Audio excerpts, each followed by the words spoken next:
Hey, it's the Profit Answer Man, Rocky Lalvani. If you're new to the podcast, check out my interview with Mike Michalowicz. It's episode number 2. If you want to hear about each chapter in the Profit First book, go back and listen to episodes 3 through 13. Episode 1 is the why and how. On the Profit Answer Man, we learn money mastery without all the complicated accounting mumbo-jumbo using a simple system. Your accountant is busy documenting your transactions and creating a rearview mirror of what happened. My guess is you don't even look at the reports they sent you. If you're like most business owners, you struggle with this, and it's not your fault. We aren't taught money in school, and accountants aren't taught how to be profitable.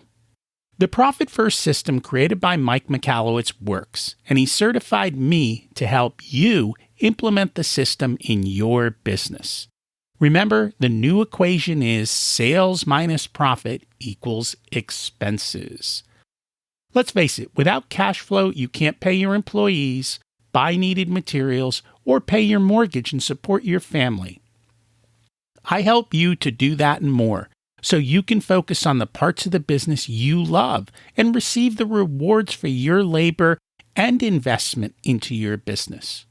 The stronger you are as a business owner, the more jobs you create, the better we are as a country. Small business owners are the backbone of America, and for that, you deserve to be well rewarded. Just remember, more revenue does not equal more profit. That's why we focus on the bottom line. This episode of the Profit Answer Man podcast is brought to you by SMBpodcastnetwork.com. The network is a collection of podcasts and shows from around the internet which focus on bringing you interviews with amazing guests who share actionable advice, ideas, and information for small and medium-sized business owners and entrepreneurs. Visit www.smbpodcastnetwork.com to find more great shows and easily subscribe to be notified of new episodes. It's a great way to discover quality content. If you've discovered us via the network, then I hope you enjoy today's show and will consider subscribing directly so you never miss our episodes. Big news. We realize that we are not able to help every business, but they still need help, and that's why we are creating the Profit First Experience, a course that includes different levels of support and an upcoming community to focus on helping you to be more profitable. If you're interested in learning more, please use the link in the show notes to sign up to be notified when it launches and to secure the pre-launch special pricing. The future's bright. Let's prepare for it.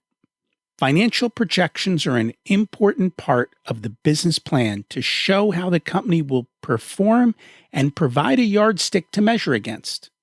We chat with Pam Hill about her experience as a CFO and CEO of a large corporation and the lessons learned that helped her as an entrepreneur. Pam Hill is founder and CEO of My Smart Cousin.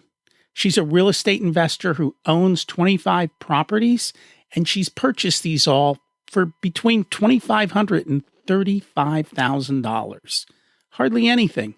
She began her real estate career 10 years ago during the Great Recession as a side hustle, while working as an executive in an electric utility company.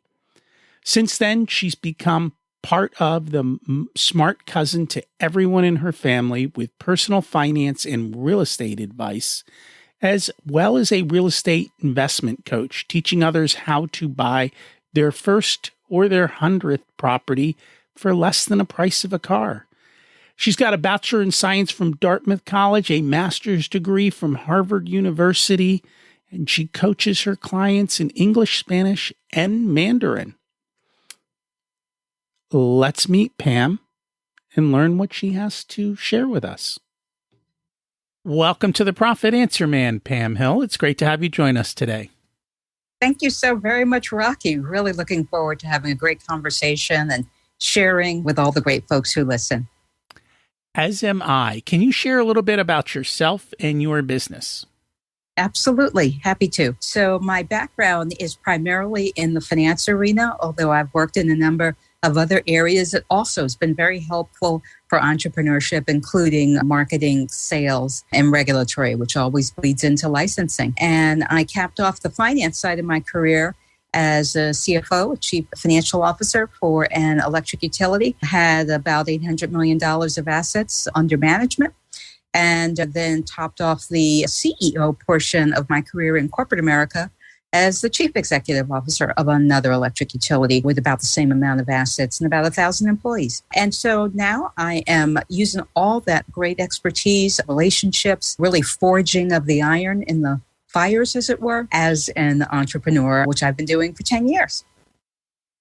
Congratulations for making the leap. Thank you. So tell me, which side's easier? Boy, oh boy, they both have their challenges, their thrills, and what would thrills be without spills? I would say, to some extent, being a part of a corporation, meaning a large company, irrespective of its tax structure, is easier because, of course, you have a team that is forged and ready. Certainly, being an entrepreneur, and especially when you're starting off in the beginning, for me, it's real estate investment. And as a part of that coaching, what's easier there is that it belongs to you. And so as you have ideas and really think through how to mitigate the risk, you're able to take those forward without having 100 committees to have to present to. Yes, the committees are never fun. Yes. So you mentioned mitigating risk, because that is not a conversation most people usually talk about. Can you dig into that? What do you mean by mitigating risk? Absolutely. So everyone usually understands that a business and really just plain old life is full of risk, but they don't often think about the risks as something that can be prevented, or if unpreventable, then lessened. And that is really all that mitigation means. So for the average person who lives in a house or an apartment, they mitigate the risk of a fire, as an example, through insurance. If the fire does occur, of course, the insurance doesn't leap in with a bucket of water. What it does instead is gives you a basket of money so that you can start again. In the case of business, the risk mitigation means thinking through what are the big issues that your business faces. So for instance, money is usually a big issue that folks face, raising money. And so the risk mitigation in that regard could mean a partner, could mean working with a number of lenders rather than counting on only one, or could mean diversifying, meaning bringing in different types of revenue streams. So you are not stranded with only one. And I think that's one of the things when we look at companies, we look at just not only revenue streams, but how big one particular customer might be. And I've seen some people where all their revenue is coming from one client. And I'm like, that's your biggest risk. And sometimes we don't realize that if we are too dependent on both sides of the coin, a supplier or a client, and they make up a majority of our business, then we do have significant risk. And it's not that anyone's going to do anything bad to you. It's just things happen in life, right? And you have to prepare for that. And you just never know what the next thing is going to be. Absolutely. For those that don't believe that, all they have to do is take a look at their 401k as an example and see that only 2 years ago, the 401k would have had its first gigantic shakeup through COVID, which of course falls firmly in the things happen bucket that you just mentioned. And now with inflation, which to some degree is a function of COVID, in other senses is a function of Russia. So that is why, to your point, it's so important to diversify that concentration risk. Very, very true. So a couple of things that we talked about prior were some factors that everyone should look at. And these are some that are very near and dear to my heart. The first one you talked about is systems. I always look at every business is a system, and you get people to run your systems. But if you have good systems and processes, things run smoothly. But I find Most small businesses lack the time to put in the effort to properly build their systems. I think you're exactly right. It is a penny wise, pound foolish decision, certainly. I suspect that many small businesses and sometimes even large businesses avoid looking at systems because just as developing a budget, and you are in the finance world, so you know that developing a budget is usually at the very bottom of what people want to do. Likewise, developing the discipline to think of what a system should comprise and then follow that is far down the list. But it's very important because it gives you a sheet of music essential for your business to be able to follow and helps ensure that as you bring on people, or to your point you mentioned earlier, bring on products, that you can do so in an orderly way. And, as this podcast is releasing, so if you're listening to it relatively close to launch, we're already building out the budget process for 2023. And a lot of times I will tell for all my clients, whoever we can, we start thinking about it in October and we start trying to finalize it in November so that come January, we're ready to roll. It's not, what's our budget going to be for this year? That's way too late. And I spent a lot of my time in sales, and it was funny because a lot of times we wouldn't even get our sales goals till halfway through the quarter. You're like, well, that's kind of a little late if you do it then. And so I think it's important to set up your budgets early. And again, it's a budget. It's just a guess. It's something to measure against. And this way we have a yardstick to say, are we doing better or worse than expected? What changed and what can we do differently? And so I think that one is a big plus. And it's not that difficult. I think sometimes people get into the weeds. Our budgets are really high level. It's what's our revenue look like? If you've got cost of goods or something along those lines, what's that look like?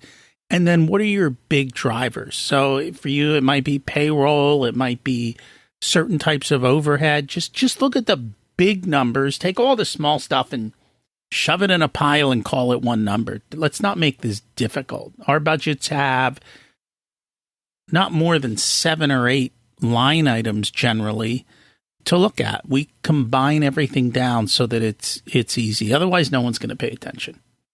I think you're exactly right. And what's particularly valuable about a budget is it serves as a numerical mirror, in a sense, of your business. So I think if people think of it that way, they might be more likely to embrace it. And what I mean by that is a budget. For instance, you talked about payroll. So payroll just means people, meaning who do you have on board or are looking to bring on board. So having a discussion about this at a high level is useful. The budget, the number, is just a reflection of really how it is that you want to run your business people-wise. Same thing with sales. So budgets are more than just a number to be afraid of. It's really just a different way of talking about your business, but it's your business all the same. To me, another word for budget is projection. Mm-hmm. Same thing. And sometimes when we do projections and we project growth, we forget that, in order to grow, we need more people and we need more product and so forth. But when we look at our projections, sometimes they tell us, hey, maybe this isn't worth doing. And you think twice about making that decision. Many times people who've actually sat down and put pen to paper and run a projection realize, maybe it doesn't make sense to expand in this particular area or open a new store or do something when they actually look at the numbers. Or the second thing that comes up is, wow, we're going to need a lot of cash to be able to make this projection come true. How are we going to do that? And so that's an important part. Now, whatever we call it, it kind of leads to our next topic, which I've heard you talk about, is once we have a projection or a budget, we need to track it, and we need to track to much more than just that. So can you speak a little bit about tracking? Absolutely. So, in the same way that a budget lets you pull out your crystal ball and forecast where you think your business is going, both in terms of money that comes in, revenues, money that goes out, expenses, then tracking how that crystal ball is measuring is equally important for a couple of reasons. One, it helps you to better refine in subsequent months or quarters or years as you make future projections what you left out, what you forgot to think about. Two, it allows you to pivot or change and take action in the moment as you see that you're far away or much farther along in achieving your objective than you realize. So it allows you to take action and plays the important role of helping you think about that budget no longer as something that is a guess, but something that is happening and allows you to see how you're doing relative to it. And that's the one thing, as we start to go throughout the year, especially as we get through at least the first quarter, we start to get a much better idea of how we are doing towards projections. We can update them and we can start to predict, even with better accuracy, how the rest of the year is going to play out. Or depending on what's going on, we can make course corrections, and we make them early and we take action. In order for that to happen, though, there comes up another thing that you mentioned, which is accountability. And I think one of the most important meetings every business owner needs to have is a financial meeting. I don't care if you're a solopreneur, you can have your financial meeting with yourself. Look at your budgets or projections, look at your actuals, and say, how am I doing compared to what I said I was going to do? We all get busy, though. I think accountability is a big part of it, and it goes far beyond the financials. It also includes holding your people accountable. I'd love to hear your thoughts on that subject. Yes, agree completely. So accountability is essentially an offshoot of the metrics that we talked about earlier.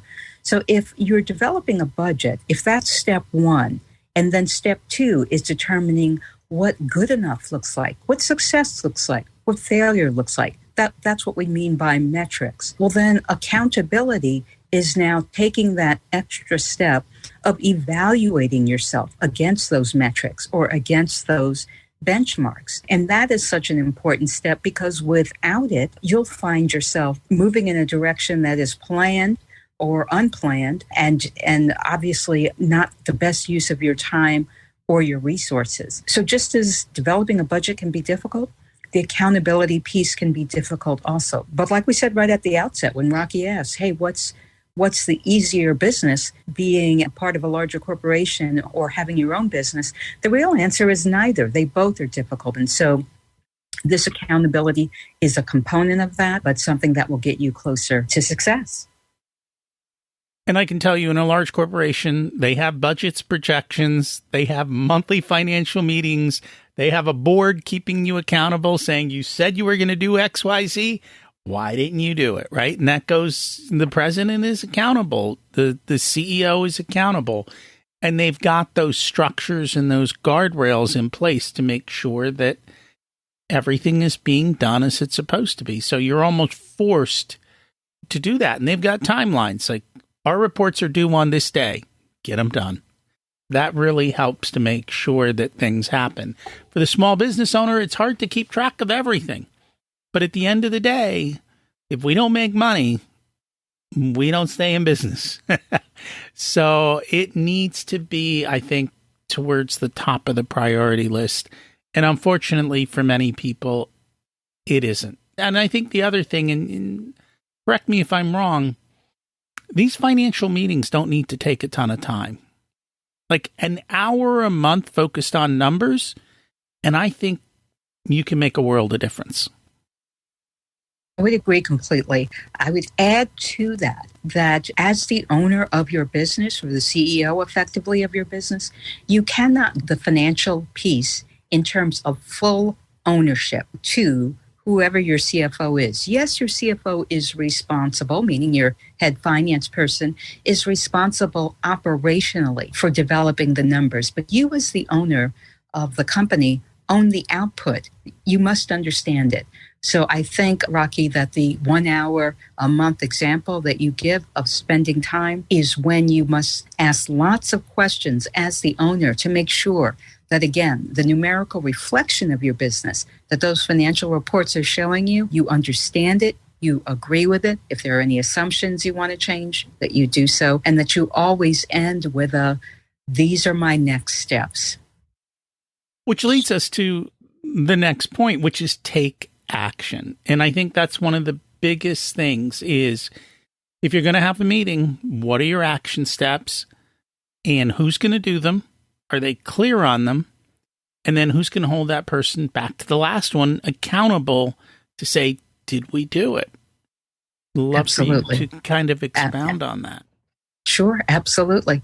Yes, taking those actions, just as you establish a schedule or a habit of developing a budget quarterly or some other periodic basis, likewise, ensuring that you take actions periodically, monthly, quarterly, whatever the method is that you set up, that you do that. Because otherwise it can be too easy to look for reasons that something didn't happen rather than coming back to the action steps that can be taken to help it happen.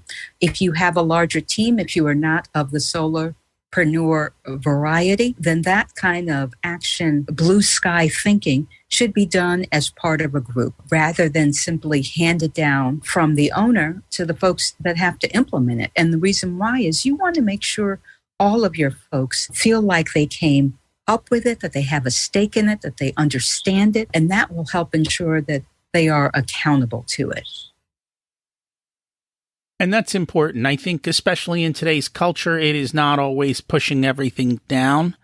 It's having that collaboration and bringing it up. Because, and I can tell you this all the time, well, our goal is 2 million in sales this year. And everyone in the room's looking around going, what's he smoking? I don't know how he plans to do that because we don't have a plan. I don't know where it's coming from or who's involved. And I think that's a big part of it is getting everybody on board and understanding and making sure they understand what is it that they need to do to support those goals and to be able to do that. And I think that is an important part of it. I would agree. In that example, if the $2 million goal is thrown out, even if people nod their head and said, oh, yeah, we did 1.8 million last year. Okay, 2 million seems okay. That then the next step has to be identifying who owns what parts on a customer by customer or product by product basis and the timeline. That way, an actual roadmap is created that helps bring you to implementation. Is there anything else we've talked about with regards to the financial side that we should have touched on? I think that another component would be taxes, because that's often a section that folks don't tend to like to think about, just as with budgets. In the same way that the financials, which represent, again, how much money is coming in and how much money is going out, is so important to forecast. Likewise, spending time with your tax advisor and thinking about strategically what can be done to lower your taxes and to take better advantage is another component. So again, at the same time I'm sitting with my clients at this time of year setting projections, we're having conversations with our tax people to say, what do we need to prepare for? What are our last minute action steps as we close out the year? What do we need to be able to do that? Now, the one thing I'm going to kind of warn everybody about, lowering taxes on its own is not a good goal, right? Because you can lower taxes and screw up your cash flow and screw up your profitability and screw up your business. So let's have the conversation saying these are our bigger goals. How do we now optimize taxes to fit in with those goals? Not how do we optimize our business to reduce taxes. So it's kind of that doing it the appropriate way, I think. I would agree.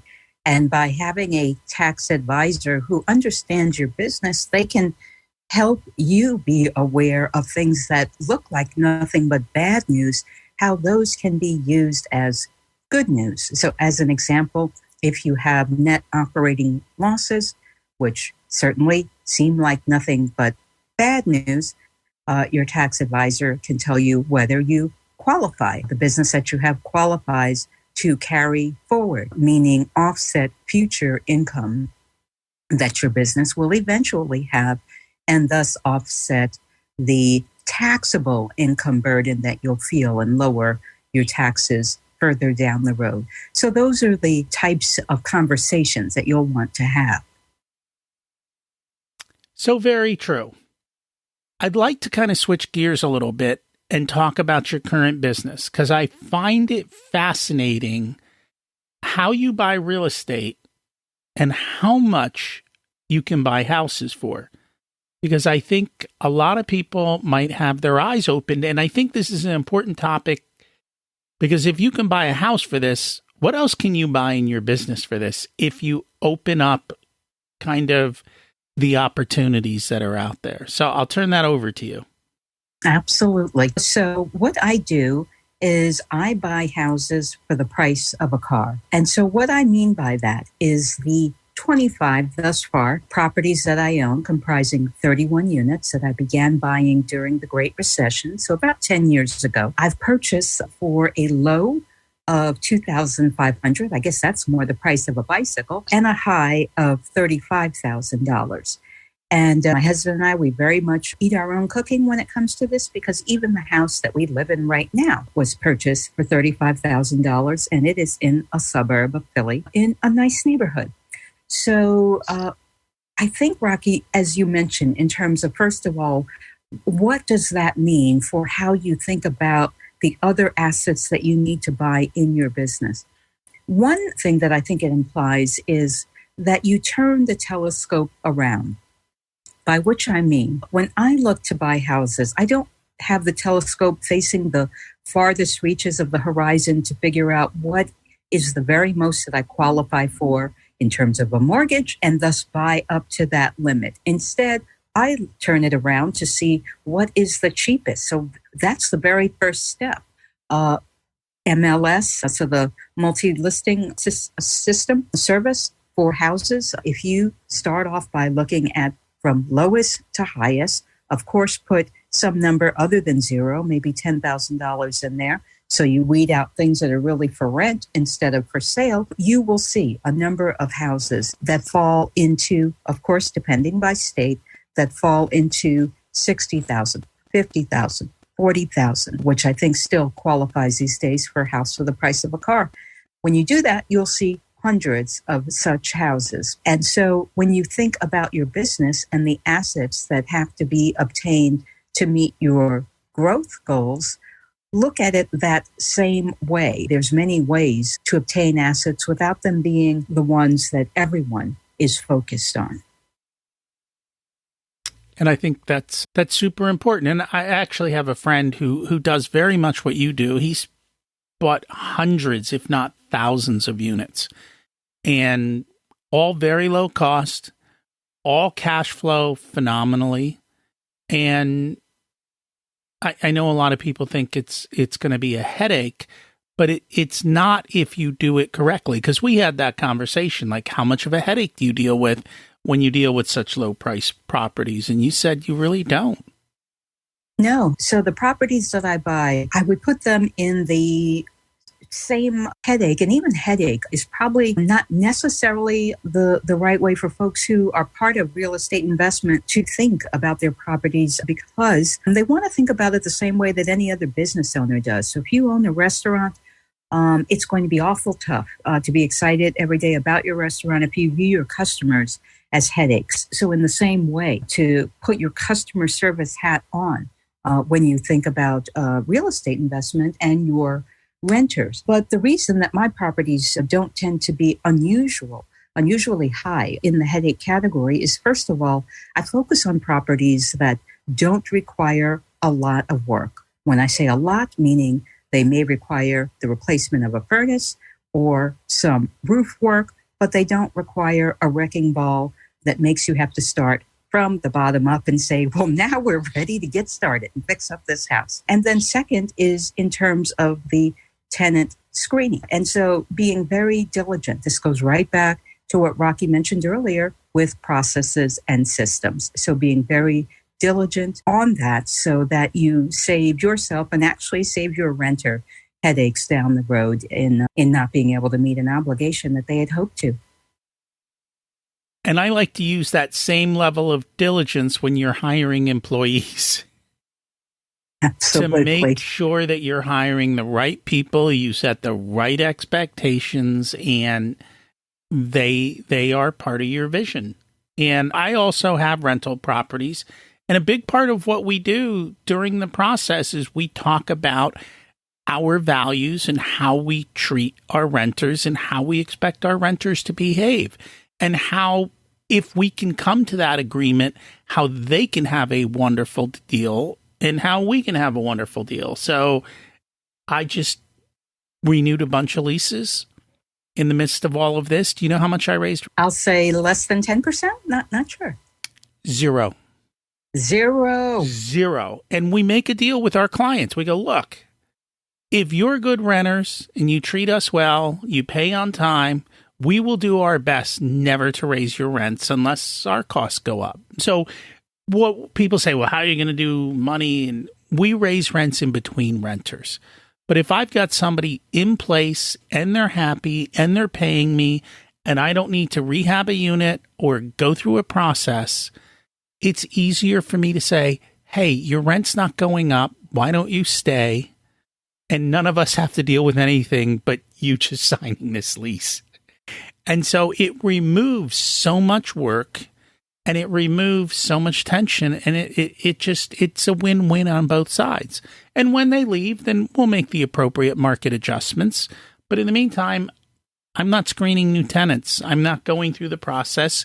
And it's the same thing. You know, if you need a new employee, you got to go through that whole process. It's not easy. I try to do everything to make things as simple as possible. I agree with you on that. And you're exactly right that when you don't raise the rent because you have someone who is really a pleasure to have in your home, what that does is two things. One, it saves you the money that you might face earlier in having to renovate the unit because, of course, it will need to be painted or some level of work done. Two, it saves you from any vacancy, not just risk, but it's a reality. There will be vacant days during that time. And so it allows you to continue to have cash flow uninterrupted. And when I have vacancy, I have heat bills and electric bills and water bills. Right. And Those landscaping don't take a vacation, bills. do they? All the other bills, and now they're on me that somebody else was paying in the past. Because in my case, Absolutely. most of those are paid by the tenant, so I don't have to worry about it. But that very much happens. Absolutely. Well, this has been a wonderful conversation. If people would like to learn more about you and how you do real estate and how you do business, what's the best way for them to do that? It would be two ways. So one, they can go on my website, which is mysmartcousin.com. So that's mysmartcousin.com, mysmartcousin.com, because I look to be everyone's smart cousin, just as I am with my family at the family reunion, always following up on any financial questions that folks have, as well as with my clients. Second way is through good old Instagram and Twitter, where my handle is my smart cousin. So again, that's at my smart cousin.